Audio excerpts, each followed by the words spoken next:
Hello, my name is Jupiter Hadley, and I'm here very excited to tell you my life story at the start of Ludum Dare. I've been asked by Mike to sort of go through my life, that's essentially what it is, and tell you about it, and sort of where I am in the games industry.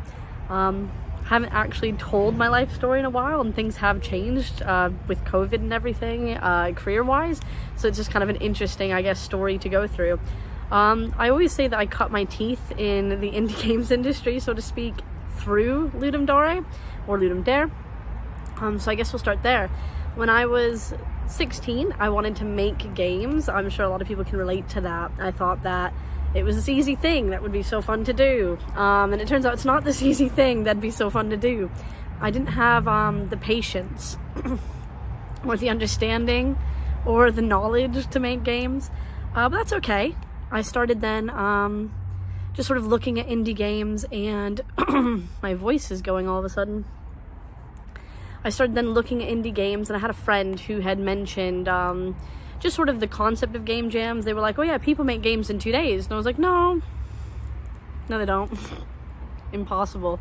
And he introduced me to Ludum Dare, and he said all these people make these games, and they make them in either a weekend or 3 days, and they submit them, and that's this really cool event. And I was like, that's amazing. I want to play the best games from that. How do I play the best games from that? And at this point I was kind of playing games on YouTube, and he said, well, there's a rating system, wait for the results. But I didn't really want to wait for the results. I was like a teenager, and I was really like, no, I will find the best ones to me, because I'm so unique, and I'm sure that other people's best ones aren't going to be my best ones. So I wanted to play all of the games that were entered. How many could there be? It's only a weekend. And he said that's not possible. There'll be a lot. And I said, no, there won't. I know best, you know. And it turns out there was a lot. There were thousands of games entered. And I ended up playing a little over 600 of them for 5 minutes each on YouTube, and I was really proud of that. And so I kept playing games. I kept playing game jam games. At the time, there were like maybe 4 major game jams, one of which had people coding in ZX Spectrum or ZX Basic. So yeah, there wasn't a whole lot of game jams. There wasn't a huge game jam culture. And there was me just recording. I got older as time progresses, and I started writing up like my favorites, the best of the best, and posting that on my website. And then another website said, hey, do you want to put that on our website? We'll pay you like $2. And I was like, oh great, yeah, I'll definitely do it for $2. Sounds great. So I started building a portfolio there, and sometimes I'd review other games. And then I got picked up by a bigger, I guess, writing site, because basically I graduated high school, so we're at about 18 now. And I went to England. I just flew to England out of high school. I didn't want to stay in the town I grew up in. It was a dead-end town. And when I got to England, I had no income or like money or way to really build an income. So I put out a tweet that said like, anyone want to hire me to write about games? Something like that.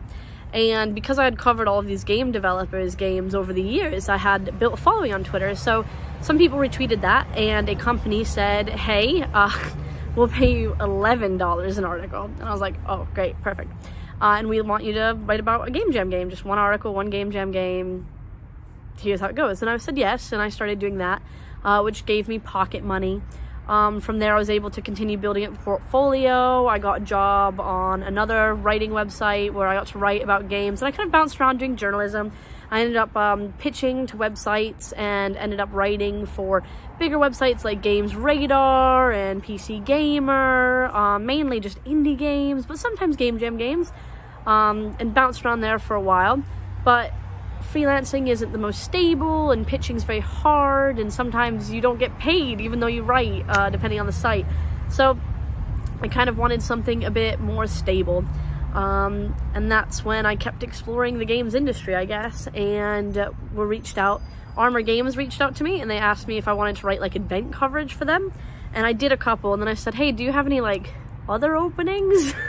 Because this is great and all, but I could do more. And so I ended up going into licensing management, which is quite interesting. I still do that, actually, where when games get sent to Armor Games' web portal, like just their website, I check over your games, I offer licensing depending on what I think we can do with your game, and I go through the whole onboarding process of implementing branding and all of that fun stuff and checking it over and putting the game live and doing the social media promotions for it. And that was really fun. It ended up being something I did way more back when ad revenue was a bit better, and I continued doing some YouTube stuff, and I continued traveling. A lot of places look for talks, and it's very similar to sort of pitching to games journalists websites. You just kind of come up with a topic and you pitch at them and you hope that they like your talk enough, and then you can get speaker fees and get to travel. And that was something I was really passionate about, was traveling and seeing people, because when I first came over to England, one of the first things that happened was I was invited to give a talk, and I had never given a talk before, and I was like, no, I don't have anything to say. And they were like, no, come give a talk, we'll feed you. And I was like, oh, okay, because I had no money. So I was like, yeah, okay, I'll come down, and I'll give a talk. And I gave a talk, and it's on the internet, and it's garbage. I don't say anything, like none of what I'm saying makes any sense, because I was just a teenager, really. And at the end of it, someone stood up and said, you playing my game made me feel like a real game developer. And so I continued making games, and now I'm a real game developer. And that was something that really stuck with me. So I really felt it was important to travel and meet people whose games I'd covered and be like a real person to them. And I got to do some really interesting stuff with that. At one point I made up a bunch of trophies, like literal glass trophies, and I handed them out to games that I thought were cool at events. And I did lots of stuff like that, which was really, really fun. But license managing continued, and I continued doing freelance stuff, and then COVID hit a couple years back now. Weird saying that. And a lot of the freelance pool is event based, so websites make money from events and then they pay freelancers. If there are no events, there's no money for freelancers, which is a big issue. So I was struggling, like most people in the games industry at that time, to be honest, and most people struggle in the games industry quite a bit. So I had been looking for work.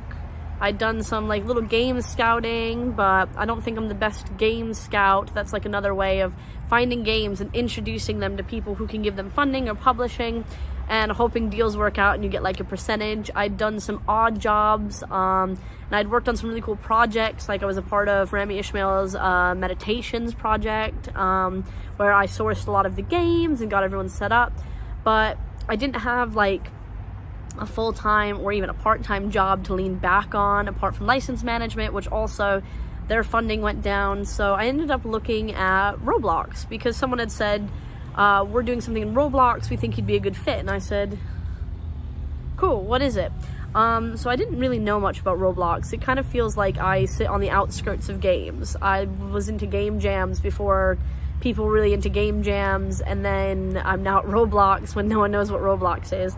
But basically, I'm currently the community manager, which is a great role for me, at Toya Play Studio, where people, where we create a bunch of games with strong female leads and strong female characters, and we're just looking to create a safe space in games for young girls. When I was a young girl in games, I played Minecraft and spoke on TeamSpeak with people who I probably shouldn't have been talking to, and got up to stuff that I shouldn't have been into, to be honest. And so being a part of a community and creating a community where I know that young girls are safe and valued and treated fairly is it's a really great place to be.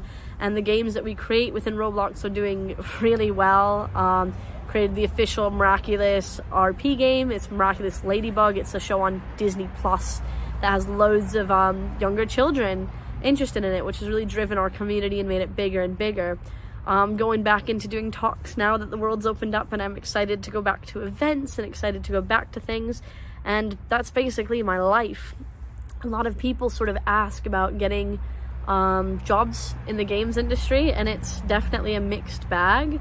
It's definitely something that's a bit hard to do and takes a lot of luck, and my only advice there is to get out there, meet people, networking, and who you know is a lot of how you get anywhere in most industries nowadays, but especially in the games industry.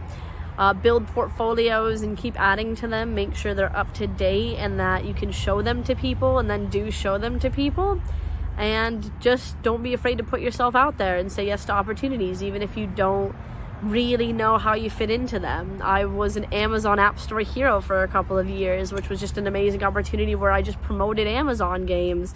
I've got to speak at so many different places, even places I didn't think that I'd be a good speaker at. I've got to do a lot in games, and I'm hoping to do a lot more. And I can't wait to check out everyone's games. A couple years back in Ludum Dare, I actually got to judge the games as if I was a participant, and that was super fun.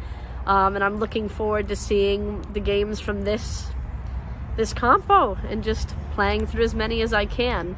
Thank you so much for having me as your little speaker. I hope that my life story was interesting enough.